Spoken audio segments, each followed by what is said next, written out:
With us live in studio by popular demand, Senator Bill Ligon. He's become one of the heroes of Georgia, and he did filed the amicus brief. He got 27 legislators to sign on to it, as he just said, and so he's actually working against his attorney general, Republican attorney general in Georgia. You can't make this stuff up, folks.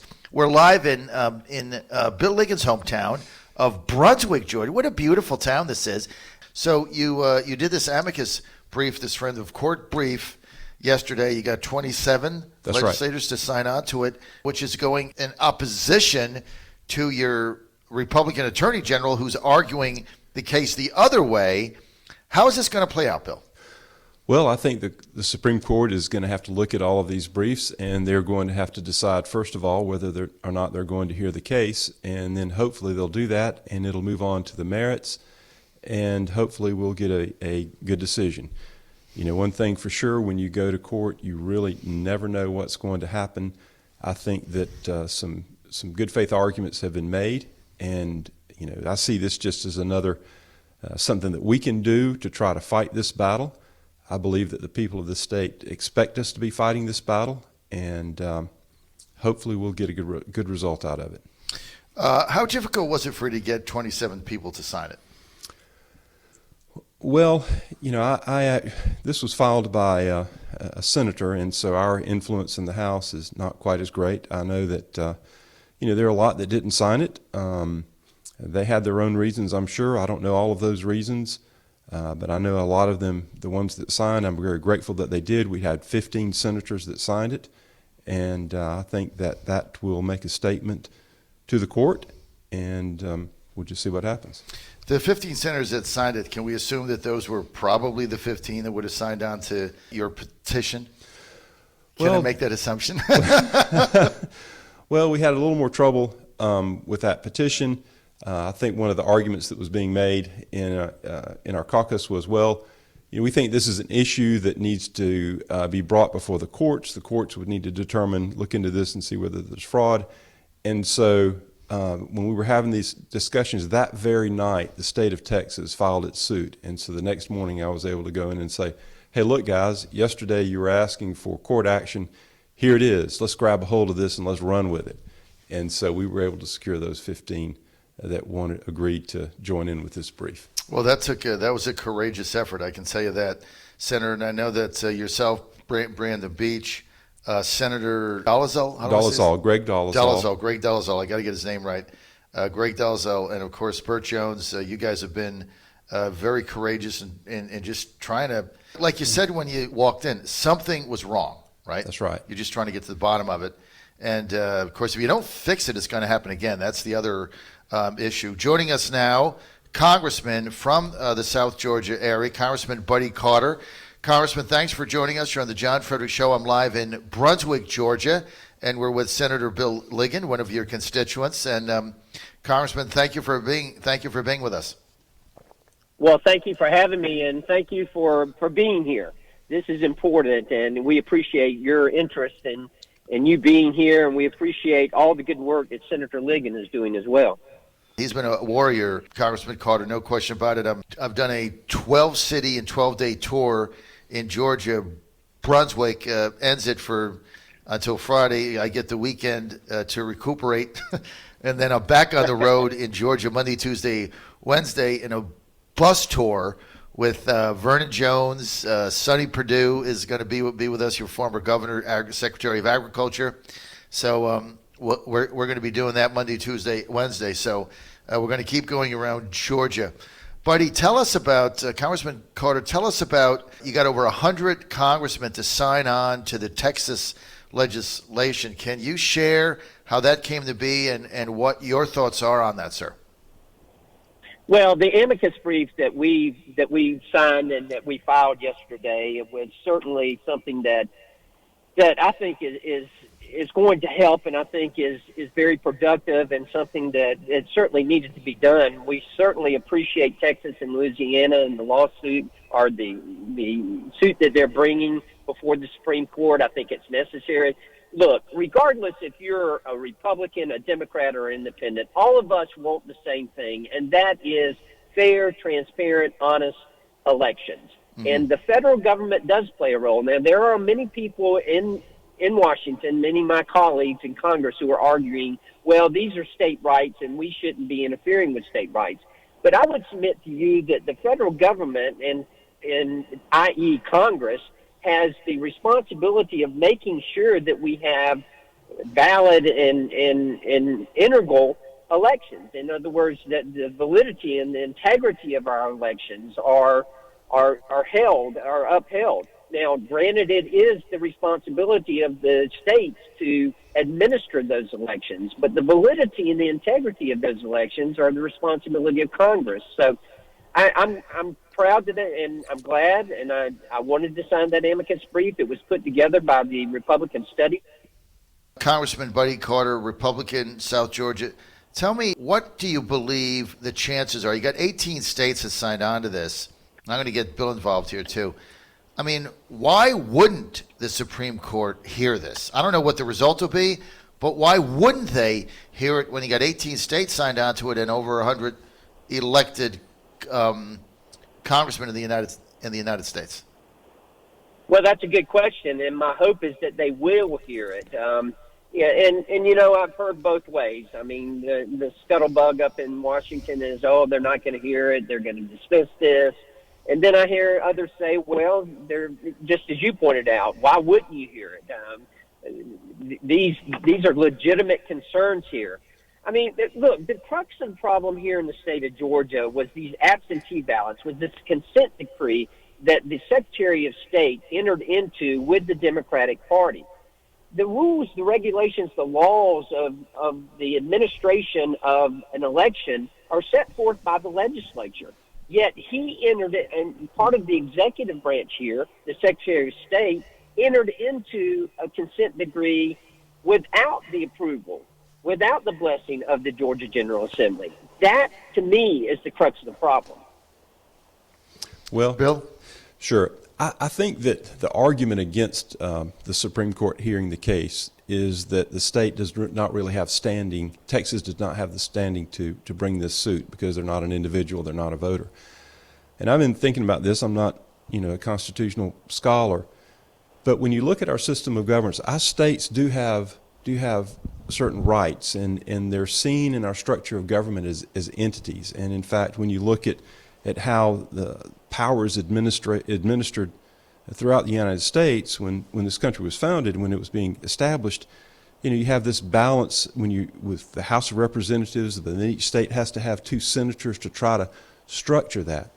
And if you allow a couple of states to completely disregard the laws regarding voting to ensure the integrity of the vote, then aren't you really starting to upset that balance?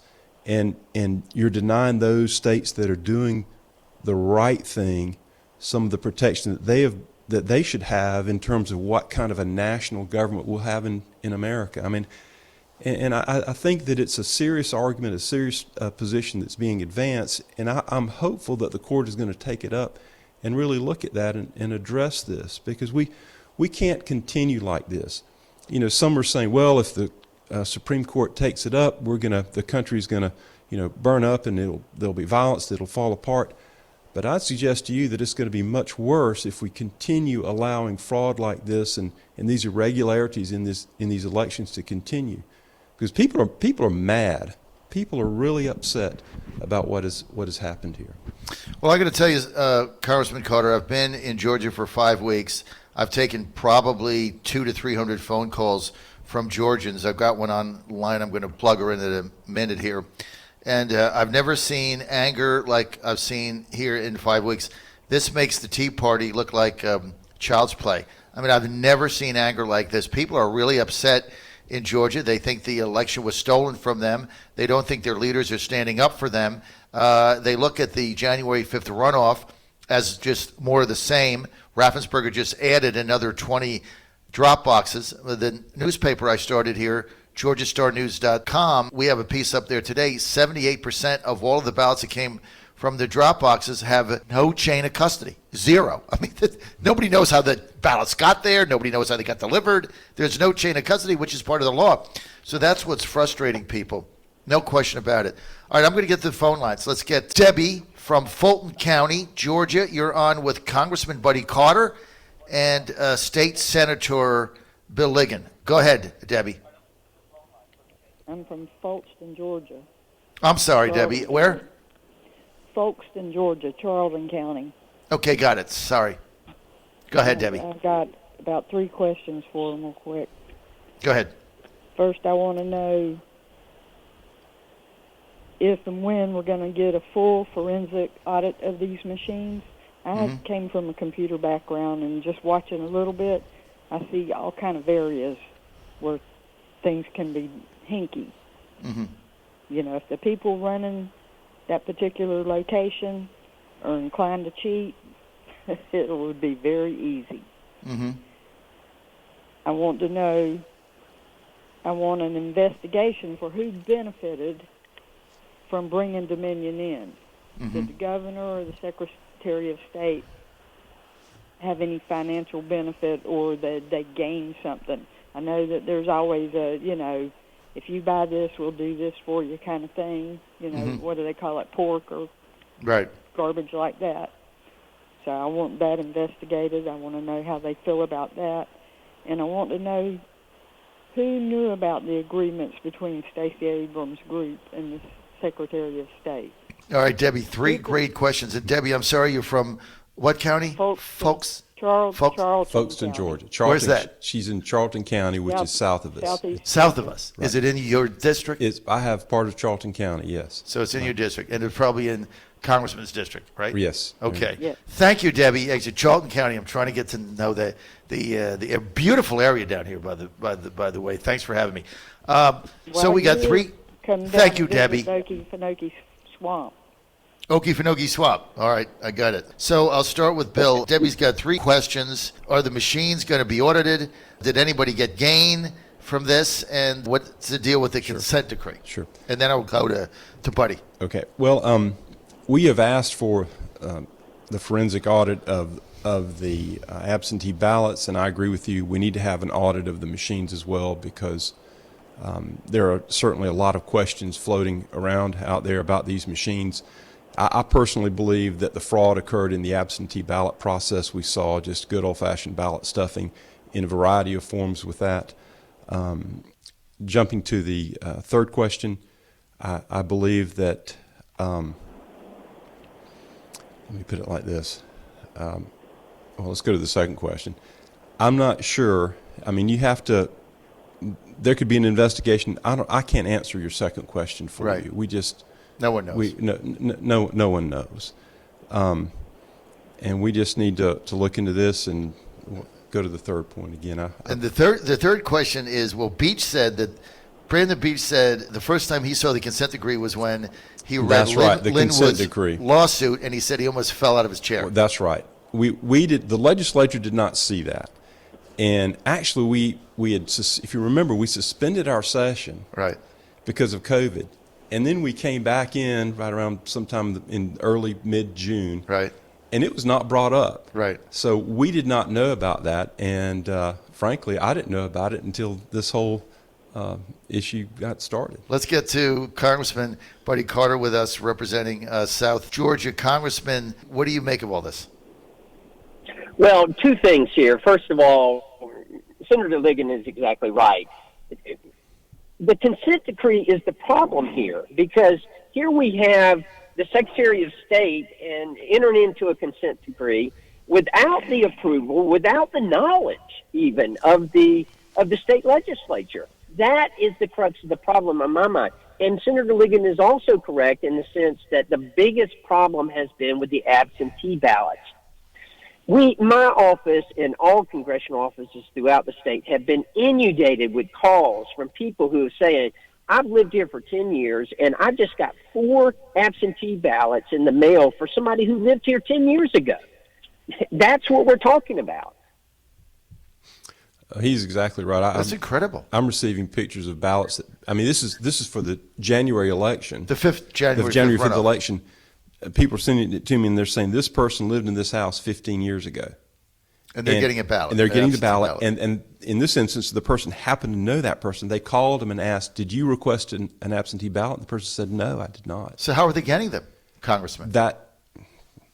How are they getting them? That's the question. That's what we want to know. That's what we deserve to know. And that's what every citizen in the state of Georgia deserves to know. And I'm hearing this about why is Texas, why is Louisiana butting into Georgia and Michigan and Wisconsin's business. Well, the impact of what is happening in these states impacts those states as well, because it had an influence on the election, on the results of the election. So I would submit that Texas and Louisiana have every right to be disputing this and taking this before the Supreme Court. He's right. And, we had hearings last Thursday in the Senate. And I was there. You were there. Good. Yep. And excellent. What came to light were just various violations of the law, starting with this consent decree, which really changed the process for reviewing the signatures on the absentee ballot applications, and then on when the ballot is sent back on the ballot itself. And it created a much more burdensome process. And as a result of that, in my opinion, many of the signatures were not being verified. And I've heard reports from some of our precincts that they just couldn't do it. Mm-hmm. That was a significant policy change made by the Secretary of State that the legislature didn't have a chance to consider. So he really didn't have the authorization to do that? I don't think so. That he was not authorized to do that, because the law says that he can make rules consistent with the law. This consent decree is not consistent with the law. It is contrary to the law, because it makes a significant change in the process, a change that should have been discussed in committee. Right. The issues and problems that you could have with that should have been raised, exactly. And that did not occur. So that's the crux of the problem. All right, let's get another caller in here. Jeremy, we're going to go to line 2. Jeremy from Tifton, Georgia. Jeremy, you're live with Congressman Buddy Carter and State Senator Bill Ligon. Jeremy, Tifton, line 2. Good morning. John, I want to welcome you to the state of Georgia, and you're getting a baptism by fire in our dysfunctional politics in this state. So welcome. Thank you. Senator Ligon and Representative Carter, I think you know who I am. I need to ask you a couple questions, both of you. Have you read Chris Carr's response to the state of Georgia, and what is your opinion on that? Number 2, what is your response to the Speaker of the House making suggestions that the House elect the Secretary of State moving forward? What is your answers to those 2 questions? Was that Speaker Ralston? Correct. All right. Go ahead, Bill. Well, on the issue of the Secretary of State, that's something that I'd want to think about. I think I just want a Secretary of State that's going to, if there's fraud and people are seeing the issues, that's going to recognize that and not dig in. I mean, think about this. People are being asked to believe something that is completely contrary to what they have seen and what they have experienced. Mm-hmm. And I just don't I think that there's a disconnect between some of those at the top and what's occurring on the ground. Mm-hmm. And if we don't listen to that, then we're going to miss the opportunity to correct a wrong. Mm-hmm. And his second question was, what did you think of Attorney General Chris Carr's defense of Georgia? I have not had an opportunity to read the entire brief, but I think that I've seen some reports of it, and the strongest argument is that the state of Texas does not have the standing to bring the suit. And that kind of goes back to what I was talking about earlier, that states are and that the rights of that entity play an integral part within our structure of government and in this country. And so I'm hoping that the court will recognize that and take the case up and look into this. All right, let's go to Congressman Buddy Carter. You've been involved here, obviously, from your standpoint. What do you think of Ralston's suggestion? I thought it was kind of outside the box for David. Well, that's the first time I've heard it, is when he mentioned it right there when the caller called in. I had not heard that the Speaker Ralston had made that suggestion, but certainly I think it's something that that should be considered. And I hope that it might be something, William, that we need to put on the ballot for the people to decide, but certainly they ought to have that decision to be made. As far as the opinion by Chris Carr, by the Attorney General, I have not had an opportunity. Somebody sent it to me late last night, and I was in Washington flying back. I did not have the opportunity to read it yet, so I don't know. I can't really comment on that. Buddy, let me change gears here a minute, and then I'm going to get to one more caller. The stimulus bill, what do you think of the fact that Pelosi said the other day that she wouldn't do it before the election because she thought it was going to help Trump, but now she's willing to compromise because, in her mind, Biden is president-elect? I mean, were you shocked by the fact that she even admitted that? Not really. Knowing Nancy Pelosi the way that I do, and knowing the Democratic Party in Washington, D.C., how they put politics over people, it doesn't surprise me. Not at all. And she continues to do that, and the Democratic Party continues to do that. Look, what we are negotiating right now, and hopefully we will have a package to vote on next week for a coronavirus relief package. Lord knows people need it. There are still people out there who are hurting, still people out there who need help, and we understand that. Yet what are they concentrating on? What are the Democrats concentrating on? Trying to get money to state and local governments, particularly in the urban areas, to bail out their pension funds. That has absolutely nothing to do with the pandemic. This is they've been practicing financial irresponsibility for years, and now they see this opportunity to bail them out, and that's what they're focusing on. What are the Republicans focusing on? We're focusing on people. We're focusing on the PPP, the Paycheck Protection Program, making sure that we're helping our small businesses. We've agreed to a $600 a week, to a $600 stimulus check. We've agreed to try to help people. Again, it does not surprise me at all to hear this from the Speaker, because it's just another indication, another example of how Speaker Pelosi and the Democrats have been putting politics before people. All right, we got time in this segment for one more phone call, and I appreciate your time. Congressman Carter, Bill Ligon here with us, live state senator. Let's get to Adam in Sandy Springs. Adam, line 3, you're live. Hey, good morning. Thanks again for doing this. I just want to know if the consent decree is illegal, then I missed the caller before me, so I apologize if we're going back on this. But why are you not suing on that? Why are we not going after that? We've got an election. We've already got absentee ballots being mailed out. Why are you not suing, and why are we not getting rid of these drop boxes? So there's kind of three things, right? So sue the Secretary of State, the drop boxes, and January 5th, push it back. You can't have a vote on January 5th. It's going to go the same way as November 3rd, and you think we're going to get a different outcome. Sure. Well, I mean, first of all, the Secretary, in essence, the Secretary of State is being sued. The state of Georgia is being sued over that consent decree. That is central in the argument that's being advanced before the Supreme Court, and we addressed it in our brief, and you can go to the Supreme Court website and you can get a look at the full version of what we filed. So that's Texas, but why don't you inundate them with a lawsuit from us, from you? Yeah, do I need to bring one as a citizen of Georgia myself? Because sure, y'all can't and do it? I think that the perfect person to do that would be a candidate.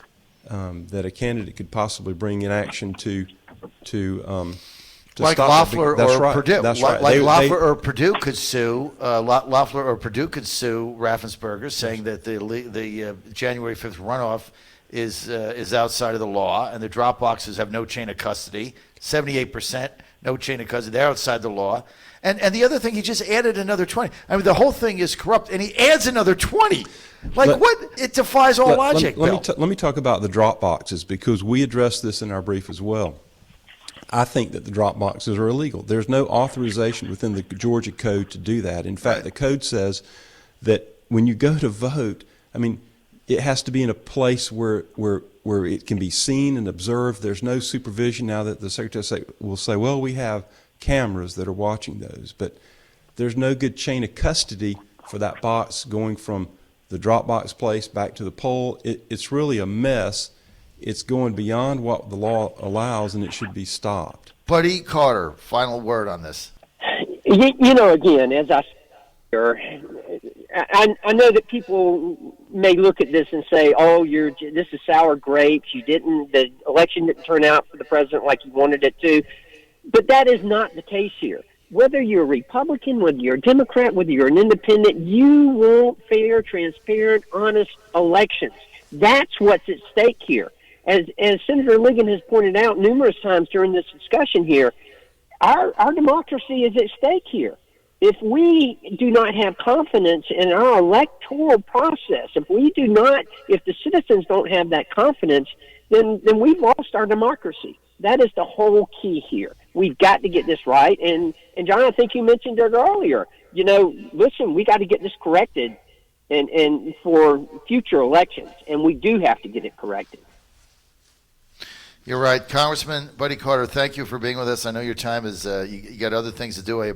I appreciate the time with us, sir. Well, I'm definitely going to have you back next week. I'm on a 3-day tour with Vernon Jones and your former governor, Sonny Perdue, starting on Monday. So I want to thank everybody for that.